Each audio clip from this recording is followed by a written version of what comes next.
Amen, gloire à Dieu.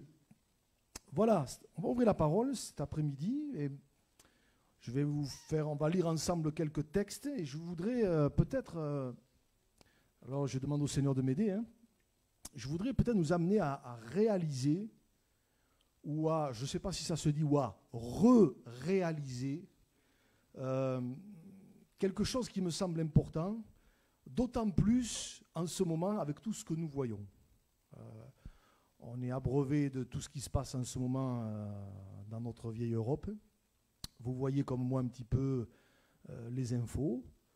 Vous avez remarqué d'ailleurs une chose, c'est surprenant quand même, hein, c'est qu'on ne parle plus du Covid. Hein. C'est comme si ça n'avait jamais existé. Hein. Tout ça pour vous dire que peut-être que je me dis que ce qui se passe en ce moment-là avec l'Ukraine, dans 6 mois, on n'en parlera plus et on passera à autre chose. Et on a l'impression que c'est continuellement ça. Vous voyez, on passe d'une actualité à une autre. Et dans ce contexte-là, c'est un petit peu ce qu'on va voir cet après-midi. Je voudrais que vraiment on puisse prendre conscience de cela. Alors, on va lire plusieurs textes. D'abord, dans le livre du prophète Daniel. Alors, vous vous rappelez que Daniel, c'était un homme de Dieu. Un homme qui marchait avec Dieu de tout son cœur. Hein, un homme qui n'avait pas voulu se souiller avec les mets du roi. On connaît un petit peu l'histoire. Vous savez que Daniel, il a évolué dans un contexte compliqué, un peu comme le nôtre aujourd'hui. Il a vécu à Babylone. Vous voyez, Babylone, c'était la puissance dominante de l'époque. Et il a vécu à l'époque de ce roi que la Bible appelle Nebuchadnezzar. Et vous vous rappelez que Nebuchadnezzar, c'était sa particularité, il avait des songes. Vous vous rappelez un petit peu, ceux qui connaissent un petit peu la Bible, vous avez au chapitre 2 cette histoire où il a un premier songe. Vous vous rappelez, il se réveille le matin et puis il ne se rappelle plus. Il sait qu'il a eu un songe, mais il ne se rappelle plus ce que c'était. Et puis, je passe bien des détails, Dieu va révéler à Daniel le songe et il va l'expliquer à Nebuchadnezzar. Et au chapitre 4, et c'est celui-là qu'on va commencer par là, au chapitre 4, Nebuchadnezzar va avoir un autre songe. Et je voudrais qu'on le lise. Hein, Daniel, chapitre 4, verset 4.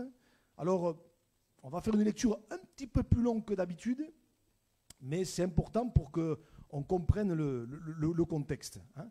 Il est dit ceci, Daniel 4, verset 4. « Moi, Nebuchadnezzar, je vivais tranquille dans ma maison et heureux dans mon palais. J'ai eu un songe qui m'a effrayé. Les pensées dont j'étais poursuivi sur ma couche et les visions de mon esprit me remplissaient d'épouvante. J'ordonnai qu'on fît venir devant moi tous les sages de Babylone afin qu'ils me donnassent l'explication du songe. Alors, vers les magiciens, les astrologues, les chaldéens, les devins, vous voyez, ça n'a pas changé. Hein. Tous ces grands hommes haut placés, ils sont toujours entourés, malheureusement parfois pas bien entourés, de tout un tas de gens et tout un tas de gens qui touchent à l'occultisme, hein, que Dieu nous garde de ces choses. Et il leur dit ceci, je leur dis le songe et ils ne m'en donnèrent point l'explication.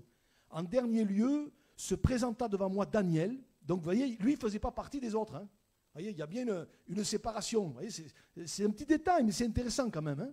Ce Daniel, nommé Belchazzar, d'après le nom de mon Dieu, et qui a en lui l'esprit des dieux saints. Vous voyez, on voyait une différence quand même. Hein. Que Dieu fasse que...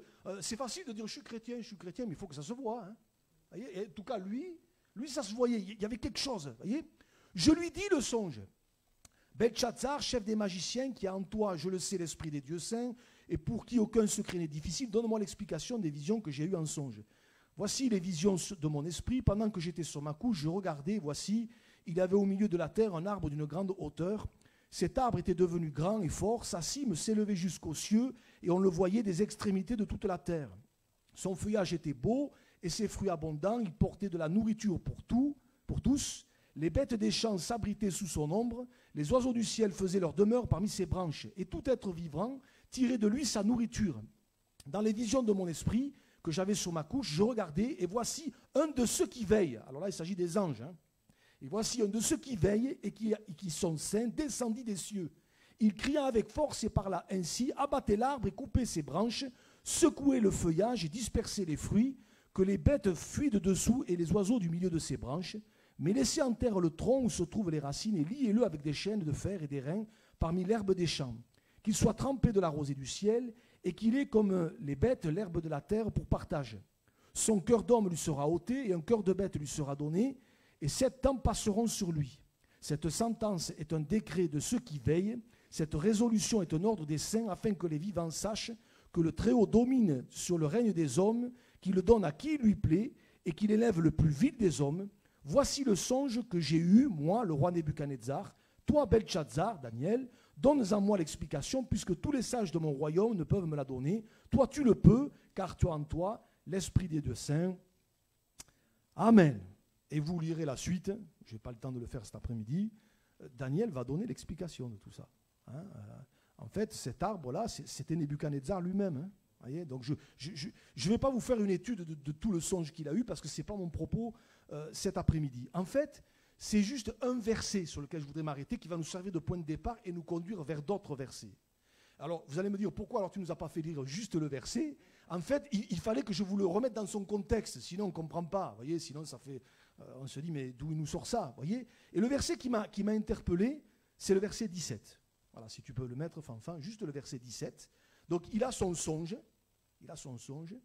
et le verset 17 dit, cette sentence est un décret de ceux qui veillent, cette résolution est un ordre des saints, écoutez bien, afin que les vivants, et ça c'est vous et moi, afin que les vivants sachent que le Très-Haut domine sur le règne des hommes et qu'il le donne à qui il lui plaît et qu'il élève le plus vil des hommes.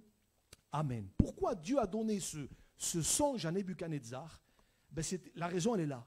C'est pour qu'il réalise cela, voyez, afin que les vivants, vous et moi aujourd'hui, on sache certaines choses. Et dit autrement, et c'est là où je voudrais en venir cet après-midi, par rapport à tout le contexte dans lequel on se trouve nous aujourd'hui, Dieu veut que nous sachions que quoi qu'il se passe, quoi qu'il arrive, il demeure au contrôle. Il tient tout, Dieu tient tout entre ses mains. Hein. Et que ce soit notamment au niveau des gouvernements, au niveau du pouvoir politique, au niveau de, j'allais dire, alors je vais les appeler comme ça moi cet après-midi, hein, au niveau des hautes sphères, les hautes sphères, vous savez, là où tout se décide, là où vous et moi on ne peut pas aller, là où vous et moi on n'a aucun accès, là où vous et moi on ne sait absolument pas ce qui s'y passe, on ne sait absolument pas ce qui s'y dit, voyez.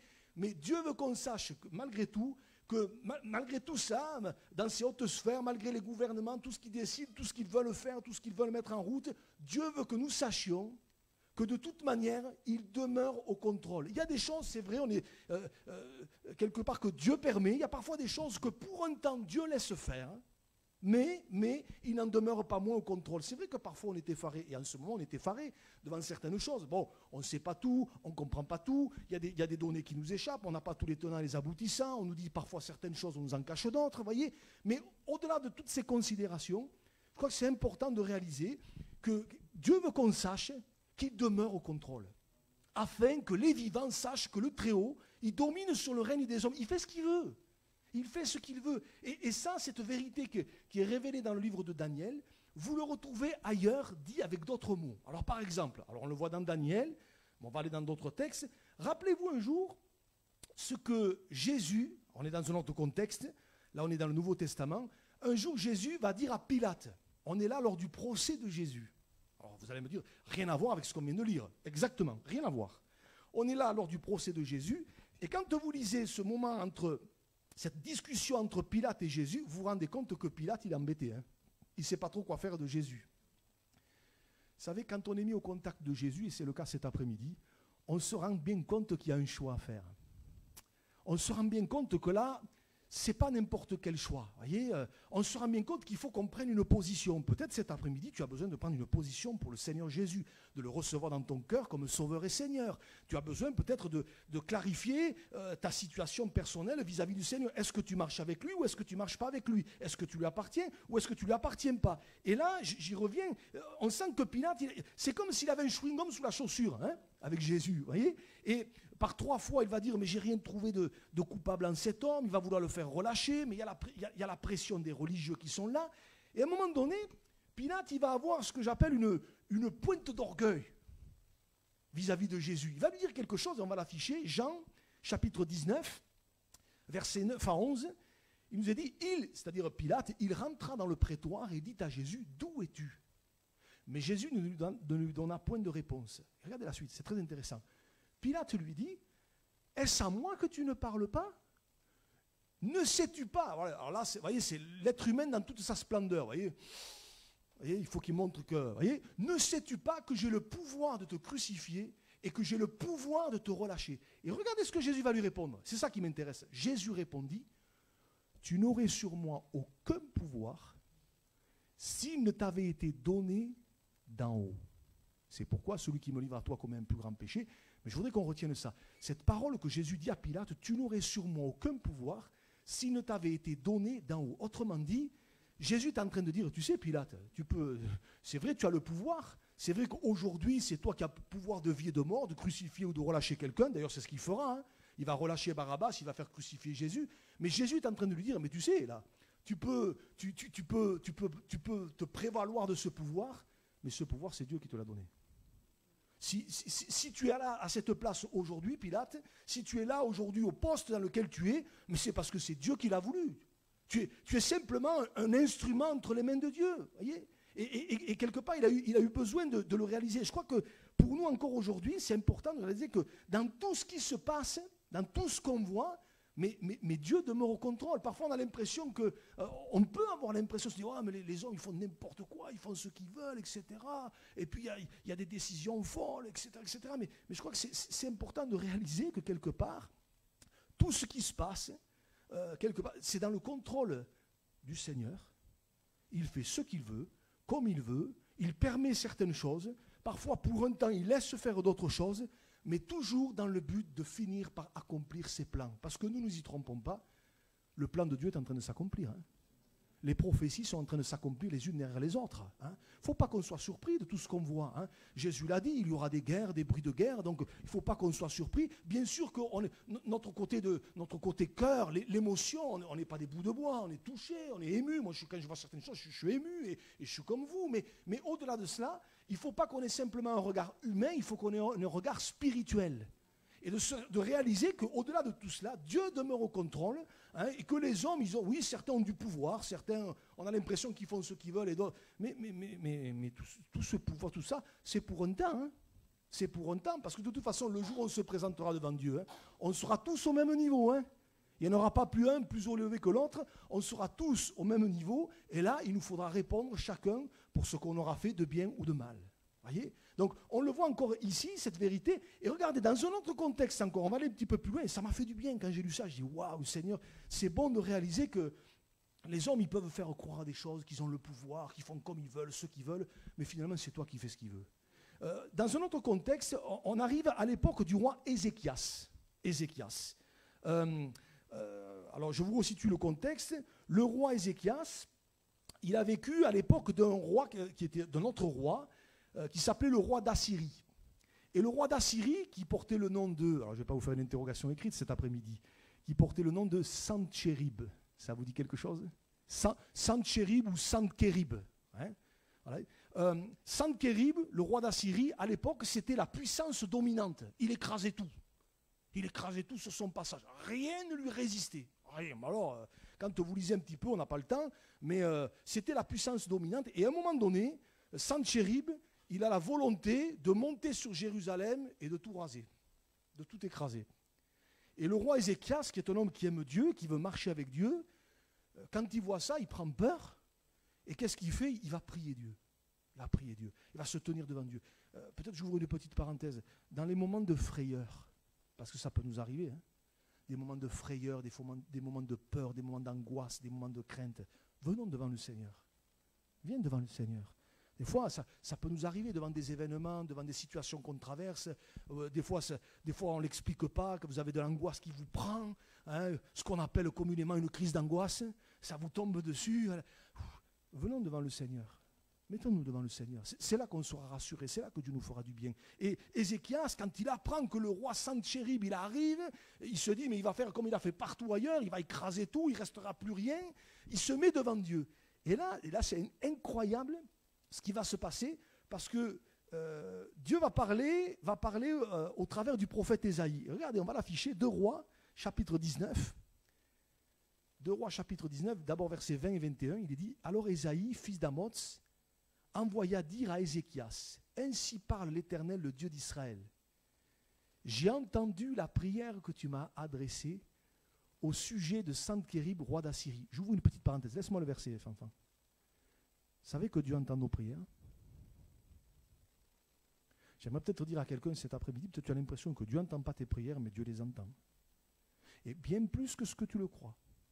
Et là, regardez la précision. J'ai entendu la prière que tu m'as adressée au sujet de. C'est Ésaïe qui dit ça, bien sûr, inspiré par Dieu, mais voyez, Dieu entend nos prières, Dieu entend tes prières. Hein. Ne croyons pas que quelque part ça passe aux oubliettes, que des fois, surtout quand on n'est pas bien. Hein, marqué, surtout quand on n'est pas bien, on se dit, ouais, ça se trouve mes prières.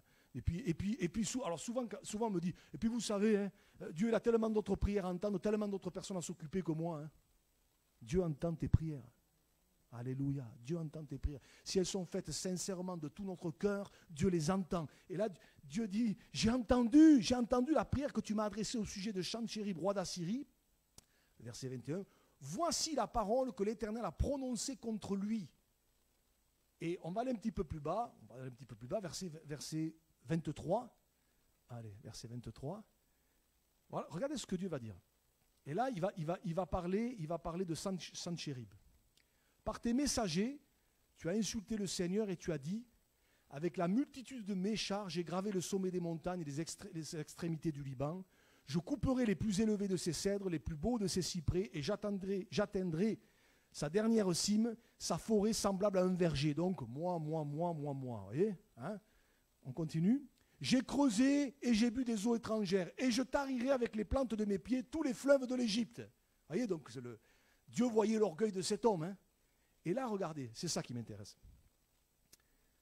N'as-tu pas appris que j'ai préparé ces choses de loin et que je les ai résolues dès les temps anciens? Et regardez, maintenant j'ai permis qu'elles s'accomplissent et que tu réduises des villes fortes en monceaux de ruines. Autrement dit, Dieu est en train de dire à Sanchérib, oui, c'est vrai que tu es une puissance dominante, c'est vrai que tu as fait telle et telle chose, tu as accompli tel et tel exploit, mais si tu les as accomplis, c'est juste parce que moi je l'ai permis, c'est tout. C'est tout. C'est juste parce que je t'ai laissé faire. Parce que si ça n'avait pas été le cas, tu n'aurais rien fait du tout, quoi. Et malgré le fait que tu penses que tu y es pour quelque chose, tu y es pour rien. Hein. Ces choses, et notez bien, vous voyez, ça nous dépasse. Hein. Ces choses, je les ai préparées de loin, je les ai résolues dès les temps anciens. Dieu savait déjà de toute éternité ce qui allait se passer, notamment à cette époque-là. Vous ne pensez pas que tout ce qui se passe aujourd'hui, vous pensez que Dieu est dépassé? Pensez que Dieu il est là, il se dit, oh mince, ça je n'avais pas prévu. Hein. Je dis souvent, et vous lirez en ce moment, il m'a un peu piqué, Marc, il m'a mis l'eau à la bouche, à la fois il a dit, j'ai relu le livre de l'Apocalypse, j'ai dit, tiens, ben moi aussi je vais le relire. Hein. Et je suis en train de lire le livre de l'Apocalypse, et vous regarderez Apocalypse chapitre 4, Jean il a la vision du trône de Dieu, tout ça, et moi, ça me touche parce que quand j'ai relu ça, j'ai dit, quand Jean il a cette vision, il a vu quelqu'un assis sur le trône, et on sait que ce quelqu'un c'est Dieu, voyez. Mais ça me touche parce qu'il a vu quelqu'un qui est assis sur le trône, il n'a pas vu Dieu en train de se gratter la tête, hein, et de se dire, oh là là, ça j'avais pas prévu, hein. Oh, qu'est-ce que... la terre, ça part mal, hein, ça part dans tous les sens, je n'avais pas prévu ça. Non. Il a vu quelqu'un qui était assis sur le trône. Parce que Dieu sait ce qu'il fait, Dieu sait où il va. Et quelque part... Ah, merci, Fanfan. Je fus ravi en esprit. Voici, il y avait un trône dans le ciel, et sur ce trône, quelqu'un était assis. Il n'était pas dépassé. Voyez, notre Dieu, il n'est pas dépassé. Notre Dieu n'est pas dépassé. Et je voudrais vraiment que ça puisse nous encourager, qu'on puisse le réaliser, surtout au travers des événements qu'on voit, parce qu'on est bombardé de tout un tas de choses en ce moment, mais qu'on ait ce regard spirituel. Vous savez, Dieu sait où il va. Hein. Tout est préparé de toute éternité. La Bible nous donne quelques détails, quelques éléments. Dieu ne nous dit pas tout dans sa parole. Il nous dit juste ce qu'on a besoin de savoir. Ne cherchons pas à savoir plus que ce qu'il y a écrit, parce que déjà ce qu'il y a écrit, ça suffit. Et même encore, on n'a pas tout compris. Alors, on ne va pas commencer à chercher les choses qui ne sont pas dedans. Hein, voyez. Mais quelque part, moi, ça me fait du bien de savoir que nous, on ne maîtrise rien. On n'est pas dans les hautes sphères, on n'est pas dans les pouvoirs là-haut, on n'est pas tout ce qui se passe dans les gouvernements, etc. On n'est pas dans tout ça. Mais Dieu est au-dessus. Dieu est au-dessus, il règne. Il a tout sous son contrôle. Les hommes ne font pas plus que ce qu'ils leur permettent de faire. Alléluia, hein. Comme Jésus a dit à Pilate, tu n'aurais pas d'autre pouvoir sur moi s'il ne t'avait pas été donné d'en haut. Hein, des fois, les hommes pensent qu'ils ont leur petit pouvoir. Non, oui, parce que Dieu le permet. Parce que Dieu le permet. Et je me dis, mais c'est incroyable. Les hommes pensent maîtriser leur destin, leur trajectoire, mais en fait, c'est Dieu qui tient tout entre ses mains. Alléluia. Dernièrement, j'ai entendu cette parole. Alors, dans notre pays, vous savez qu'il va y avoir les élections. Ah là là, on va en entendre parler, les élections, etc. Et je l'ai noté parce que ça m'a fait un petit peu sourire. D'ailleurs, on le dit à chaque élection présidentielle. Ce que je vais vous dire là, on le dit à chaque élection présidentielle. Je l'ai noté, on nous dit, l'élection présidentielle, c'est la rencontre d'un homme ou d'une femme avec le pays. C'est la rencontre d'un homme et d'une femme avec le pays. Ok. Mais quand je lis tout ça, là, moi je me dis, c'est pas la rencontre d'un homme et d'une femme avec le pays. Parce que de toute manière, arrivera au pouvoir et accédera celui que Dieu permettra. Parce que Dieu sait déjà d'avance qui sera élu ou pas élu. En fait, Dieu sait déjà toutes choses par avance. Et n'arrivera que ce que Dieu a prévu. N'arrivera que ce que Dieu a prévu. Après, nous, notre rôle, comme on l'a dit il n'y a pas longtemps dans le jeûne et prière, c'est de prier pour les autorités. On n'est pas là pour faire de la politique, et moi je ne fais pas de politique, ça ne m'intéresse pas. Mais on est là pour prier pour les autorités. Mais de toute façon, les élections là, arrivera ce que Dieu a prévu qui doit arriver, c'est tout. Sera à la tête du pays celui que Dieu a prévu, c'est tout. Voyez, et les hommes peuvent faire ce qu'ils veulent, voyez. Mais quelque part, je me dis que dans cette année, on a commencé quand même sur les chapeaux de roue, 2022. Voyez. Mais je crois que c'est important de réaliser que, de toute façon, au niveau des pays, des gouvernements, au niveau de tout ce qui se passera, ne soyons pas effrayés.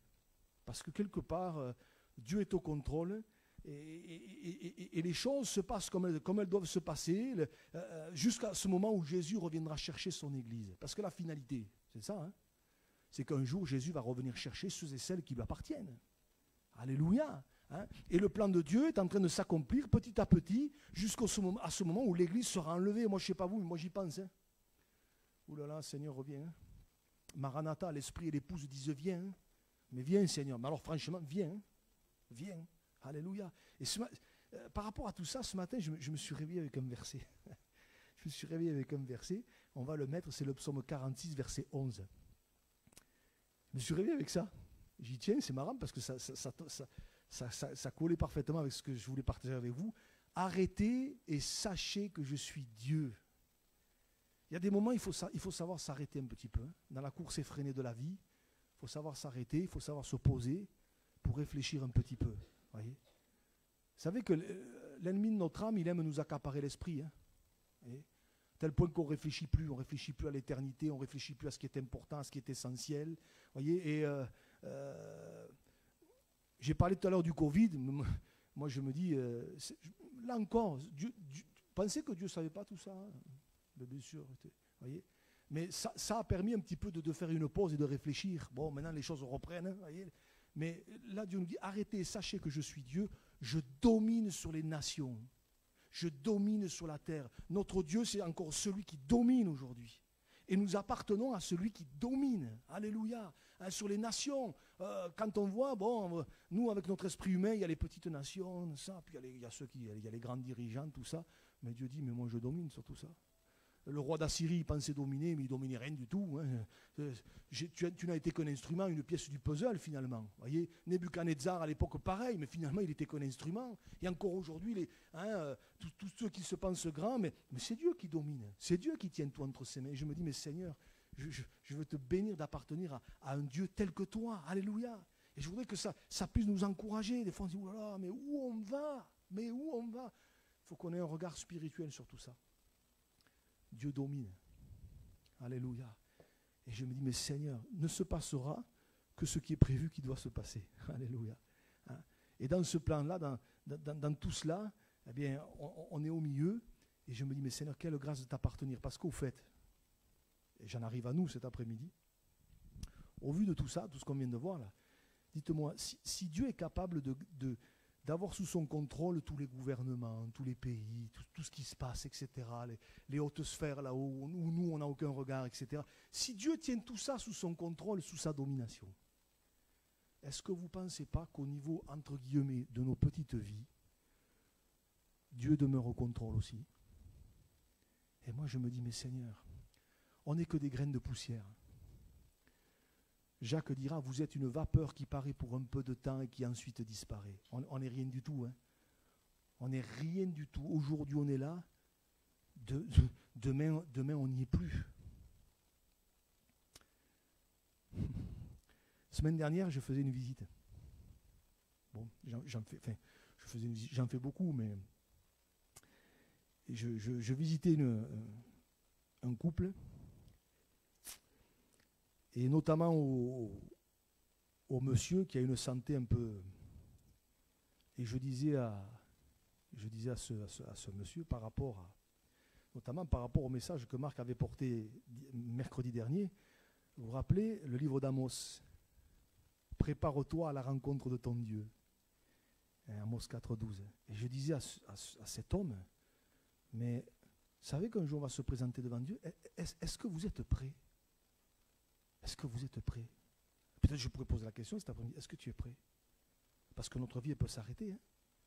Et il m'a regardé et il m'a dit, mais je ne veux pas partir moi. Je lui ai dit, mais c'est pas ça que je suis en train de vous dire. Je lui ai dit, mais aujourd'hui on est là, demain on n'y est pas. Je dis, ça se trouve c'est moi qui partirai demain, hein. On n'en sait rien. Et en partant, il me dit, il me fait, eh bien vous êtes direct, vous m'avez fait peur. Hein. Et j'ai dit, mais le but c'est pas de vous faire peur, le but c'est de s'arrêter, de réfléchir et de savoir où on en est. Parce qu'un jour, il faudra nous présenter devant Dieu. Hein. Mais notre Dieu est celui qui domine sur les nations, surtout. Je domine sur les nations, je domine sur la terre. Mais ne pensez-vous pas que nos petites vies, il en prend soin? J'aimerais peut-être que ça puisse nous encourager cet après-midi. Des fois, on traverse des situations, des aléas, et on ne sait plus trop où on en est, mais de réaliser que quand on a confié notre vie au Seigneur, et pour la plupart d'entre nous, on l'a fait, et si ce n'est pas fait cet après-midi, mais je t'encourage plus que jamais à le faire, c'est la meilleure des décisions. Confie ta vie au Seigneur, remets-la entre les mains du Seigneur. Dis, Seigneur, je te remets ma vie, mon avenir, je te remets tout. Seigneur, je ne veux plus faire sans toi, je ne veux plus faire tout seul, je veux marcher avec toi de tout mon cœur. Mais quand on l'a fait, celui qui domine sur les nations, eh bien, il domine dans notre vie, il tient tout entre ses mains, même si des fois on ne comprend pas tout. Même si des fois on se pose des questions sur ceci, sur cela. Mais il est celui qui tient nos vies entre ses mains. Et quelque part, c'est tellement rassurant. Dieu est le Dieu de l'infiniment grand, mais il est le Dieu de l'infiniment petit. Et quelque chose, ça me vient à l'esprit, on vient de voir là quelques textes où il est dit « Je domine sur les nations, je domine sur la terre ». On a vu dans le livre de Daniel, afin que les vivants sachent que le Très-Haut domine sur le règne des hommes, qu'il lui donne à celui qui lui plaît, qu'il élève le plus vite des hommes. J'allais dire, ça, c'est l'infiniment grand. Vous voyez, Dieu domine sur ce qui nous dépasse. Nous, tous ces trucs-là, ça nous dépasse. Mais Dieu domine sur l'infiniment petit. Hein. Vous vous rappelez dans le livre de Jonas, Dieu l'a fait venir, quoi? Un petit ver pour le ricin, là. Il a fait venir un tout petit ver, un tout petit, insignifiant. Même là, c'est Dieu qui a dirigé. Dieu est le Dieu de l'infiniment grand, comme il est le Dieu de l'infiniment petit. Alléluia. J'allais dire, mais il tient tout entre ses mains. Et au milieu de tout ça, il y a nos vies. Et moi, ça me fait tellement de bien. Et je pensais à ces paroles de Jésus, on va les afficher. Regardez, Jean chapitre 10, j'ai presque fini, versets 27 et 28. Mes brebis entendent ma voix, je les connais et elles me suivent, que Dieu fasse que ce soit vrai. Je leur donne la vie éternelle et elles ne périront jamais. Et personne ne les ravira de ma main. Alléluia. Personne ne les ravira de ma main. Si tu as mis ta vie entre les mains du Seigneur, eh bien, personne ne la ravira de sa main. Le seul qui peut enlever, c'est nous-mêmes. Si on fait des mauvais choix, si on met tout de côté. Mais moi, je me dis, mais Seigneur, ça me fait du bien de savoir que personne ne te ravira de... Nos vies, elles sont dans tes mains. Alléluia. Personne ne les ravira de ma main. Personne. Rien. Quoi qu'il se passe autour, quoi qu'il se dise. Waouh. Ça me fait du bien. Alors, je comprends qu'au niveau des nations, de ceux qui ne connaissent pas le Seigneur, il y a de l'angoisse. Ça, c'est clair. Hein. D'ailleurs, vous savez que c'est un signe des temps de la fin, ça. Regardez, juste, on va finir par ce verset. Luc 21, verset 25. Il y aura des signes dans le soleil, dans la lune et dans les étoiles, et sur la terre, et notez bien, sur la terre, il y aura de l'angoisse chez les nations qui ne sauront que faire au bruit de la mer et des flots. Et aujourd'hui, la mer, les flots, les canons et tout ce que vous voulez. Il y a de l'angoisse aujourd'hui, hein. Il y a de la crainte, il y a de l'appréhension, on se demande, on se dit, ouh là là, mais ça va aller jusqu'où, etc., etc. Ben, c'est un signe des temps de la fin, tout ça. Mais l'enfant de Dieu, lui, alors, je ne dis pas qu'il n'a jamais mal, Non, il faut avoir une foi équilibrée. On connaît des moments difficiles, on passe par des moments difficiles parfois. C'est parce que marcher avec le Seigneur, ça ne nous exclut pas des difficultés. Mais il sait une chose, c'est que sa vie est entre les mains du Seigneur et que nul ne la ravira de sa main. Celui qui domine sur les nations a notre vie entre ses mains parce qu'on la lui a confiée. Et croyez-moi, il la tient bien, il ne la lâchera pas. Et cet après-midi, je voudrais terminer juste en posant cette question. Peut-être déjà à ceux et celles qui n'ont pas encore fait ce choix. Est-ce que tu appartiens vraiment au Seigneur? Est-ce que ça ne serait pas le moment d'aller un peu plus loin? Est-ce que ça ne serait pas le moment maintenant de dire, Seigneur, je n'ai peut-être pas encore pas tout compris, mais j'ai compris que j'avais besoin de toi. J'ai compris que j'avais besoin de fléchir le genou devant toi, de me repentir de mes péchés et de marcher en nouveauté de vie avec toi. Alléluia. Je veux remettre ma vie entre tes mains, entre les mains de celui qui tient tout, de celui qui domine. Moi, je ne maîtrise rien. Je ne maîtrise rien. Le petit peu que je pense maîtriser, je me rends compte que je ne maîtrise rien, quoi. Alors, Seigneur, je veux tout remettre entre tes mains. Et pour nous qui le connaissons le Seigneur, qui lui appartenons, mais bénissons-le, soyons reconnaissants. Et jour après jour, dit Seigneur, tu tiens ma vie entre tes mains. Alléluia. Ce chant, on le connaît, sois fort, tiens bon. J'aimerais peut-être encourager quelqu'un qui passe par un moment de découragement, un moment où et ça nous arrivera tout, ça nous arrive et ça nous arrivera. Mais dire Seigneur, moi j'ai remis ma vie entre tes mains, entre les mains de celui qui domine, qui tient tout dans ses mains. Et Seigneur, je veux rester ferme dans cette opposition. Je pense à ce verset, je vais terminer par là, il me vient à l'esprit, c'est Ésaïe, chapitre 26, si tu peux le trouver, Fanfan, Ésaïe, chapitre 26, et verset 3, je pourrais le citer de mémoire, mais voilà, à celui qui est ferme dans ses sentiments, tu assures la paix parce qu'il se confie en toi. D'autres versions disent à celui qui est ferme dans ses dispositions, voilà, dans ses engagements, alléluia, à celui qui est ferme dans tout ça, tu assures la paix. On a besoin de paix aujourd'hui, la paix du cœur, alléluia. Eh bien, soyons fermes dans le Seigneur, et Dieu nous amènera plus loin. Mais peut-être vraiment, réalisons, et je me le dis à moi en premier, que oui, il y a tout ce qu'on voit, mais rappelons-nous de Nebuchadnezzar, rappelons-nous de Sanchérib, rappelons-nous de Pilate, quoi qu'il se passe, quoi qu'il arrive, Dieu domine. Et ma vie, elle est bien entre les mains de celui qui domine. Alléluia. Je ne veux pas mettre ma vie ailleurs, alors que Dieu nous aide. Alléluia. Je pense à ce chant, si tu peux revenir, s'il te plaît. Je voudrais qu'on le prenne vraiment. Oh, c'est un vieux chant, mais c'est tellement vrai. J'ai confiance en mon Seigneur, le long du chemin. On va prier le Seigneur pendant que Rosetta le cherche, c'est le 48. On va demander au Seigneur sa grâce. Seigneur, merci encore cet après-midi parce que tu nous rappelles ces choses qu'on sait. Mais c'est vrai que quand les événements sont là, et peut-être on a tendance à l'oublier. Merci de nous rappeler que tu domines, Seigneur. Tu domines, Seigneur. Tu tiens tout dans tes mains. Et à plus forte raison, nos cœurs et nos vies. Alors, Seigneur, je te prie pour chacun d'entre nous, pour que les uns et les autres, tu nous aides à rester dans tes mains, fermes dans nos dispositions pour toi, dans nos engagements pour toi. Seigneur, je te prie pour que, si peut-être quelqu'un ne t'appartient pas cet après-midi, il puisse vraiment réaliser qu'il a besoin de toi, Seigneur, et te donner son cœur, aller plus loin avec toi. Seigneur, à toi la gloire pour le travail que tu fais dans les cœurs par le Saint-Esprit. Quant à ceux qui, et nous en faisons partie pour la plupart, qui avons dit oui un jour au Seigneur, Seigneur, aide-nous à rester fermes. Si peut-être quelqu'un est découragé cet après-midi, tu le bénis, tu le visites, tu le renouvelles, Seigneur. Si peut-être quelqu'un est dans l'angoisse, dans la crainte, dans le doute, Seigneur, tu es dans tes mains sur lui. Seigneur, tu lui rappelles, Seigneur, que oui, tu es celui qui tient tout dans tes mains et que tu domines, Seigneur, que les situations, les circonstances, c'est toi qui les tiens. Alors à toi la gloire. Au nom de Jésus. Amen.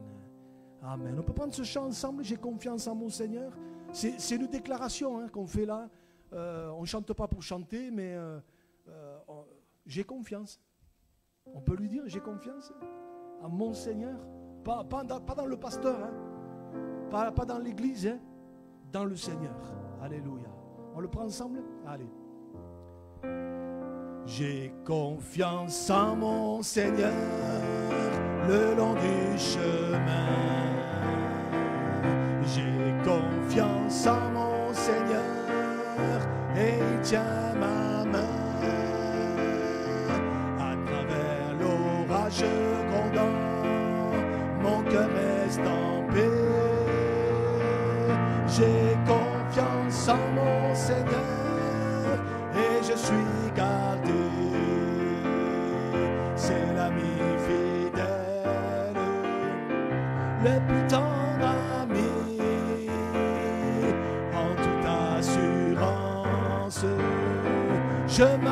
sur lui. À travers l'orage grondant, mon cœur reste en paix. J'ai confiance en mon Seigneur et je suis gardé. C'est l'ami fidèle, le plus tendre ami, amen. En toute assurance, je m'appuie sur lui. À travers l'orage grondant, mon cœur reste en paix. J'ai confiance en mon Seigneur et je suis gardé. Alléluia. On peut juste rester quelques instants, quelques secondes. Juste peut-être, si peut-être quelqu'un a besoin de la prière, voilà, on va faire quelque chose. Peut-être vous vous mettez debout à votre place, quelle que soit la situation, le besoin. On est devant le Seigneur, devant celui qui tient tout entre ses mains. Et on a chanté en toute assurance, je m'appuie sur lui, en toute situation, en toute circonstance, voilà. Et j'aime ça, à travers l'orage grondant. Et peut-être c'est l'orage qui gronde en ce moment dans nos vies à cause de tout un tas de situations. On veut pouvoir dire, mon cœur reste en paix. Alléluia. Alors si tu as besoin de la prière, voilà, on se tient debout. C'est pas devant moi, c'est devant le Seigneur pour dire, Seigneur, moi j'ai besoin que tu m'aides cet après-midi. Tu vois, Seigneur, mon orage qui est peut-être là dans ma vie. Tu vois ce que je traverse, ce que je subis. Peut-être c'est comme dans un avion, là, il y a des secousses. C'est les zones de turbulence. Peut-être on passe par une zone de turbulence. Mais Seigneur, aide-moi à garder mon cœur en paix. Alléluia. Et à réaliser que, zone de turbulence ou pas, c'est toi qui domines. Alléluia. Et qui tienne tout dans tes mains. Béni soit Dieu. Seigneur, tu vois encore cet après-midi, parce que tu vois tout, tu entends tout, tu sais tout. Tu vois tous ces bien-aimés qui sont debout et qui te demandent, Seigneur, au travers de ce simple geste, ce simple fait de se lever, ta grâce, ton secours, ton aide, ta paix, ton assurance. Je te prie de les visiter, Seigneur, de poser ta bonne main. À toi la gloire. Tu es celui, Seigneur, Seigneur, bénis celui qui se confie en toi. Tu le dis, heureux l'homme qui se confie dans l'Éternel. Et Seigneur, nous voulons nous confier en toi pour toutes ces situations, pour tous ces cœurs, Seigneur, pour toutes ces circonstances. Seigneur, tu es le Dieu puissant qui tient tout dans tes mains, Seigneur. Tu tiens tout dans tes mains. Alors Seigneur, merci de pouvoir vraiment nous confier en toi cet après-midi. Dans le nom précieux de Jésus, bénis mes frères et sœurs, bénis ses amis. Seigneur, vraiment que ta paix soit sur eux, cette paix qui surpasse toute intelligence et que seul toi peux donner. À toi soit la gloire, au nom de Jésus. Amen. Amen. On le reprend une dernière fois en terminant. J'ai confiance en mon Seigneur le long du chemin. J'ai confiance en mon Seigneur et il tient ma main. À travers l'orage grondant, mon cœur reste en paix. J'ai confiance en mon Seigneur et je suis gardé. C'est l'ami fidèle, le plus tendre ami. En toute assurance, je m'appuie sur lui. À travers l'orage grondant, mon cœur reste en paix. J'ai confiance en mon Seigneur et je suis gardé. Amen, je suis gardé. Alléluia. Gloire à Dieu. Voilà, on va se séparer, on va garder ces choses dans notre cœur. Je vous rappelle vendredi, la réunion de prière et dimanche notre culte. Je rappelle que ce dimanche, on aura un visiteur. Donc samedi, il y a la jeunesse à 19h30. Et dimanche, on a un visiteur, le pasteur, je l'ai eu tout à l'heure au téléphone. Donc on aura le culte dimanche matin et la réunion dimanche après-midi à 15h30. Voilà, on aura un bon planning, on veut bénir le Seigneur pour ça. On va terminer par la prière, on va penser à notre sœur Lydia. Lydia Murley, qui est tombée, que le Seigneur la visite, que le Seigneur la renouvelle, que le Seigneur pose sa main sur elle. En rentrant, je vais l'appeler pour essayer d'aller la voir. Mais que le Seigneur bénisse notre sœur. Vous savez, Lydia, alors peut-être pour ceux qui ne savent pas, c'est la sœur qui se met là souvent, qui est un petit peu handicapée. Elle est souvent par là. Voilà, avec le déambulateur là. Voilà. Donc on va prier pour elle, voilà, avec sa fille. On va prier pour elle, que le Seigneur la bénisse. Vous voulez bien? Peut-être Jean-Claude, tu veux prier?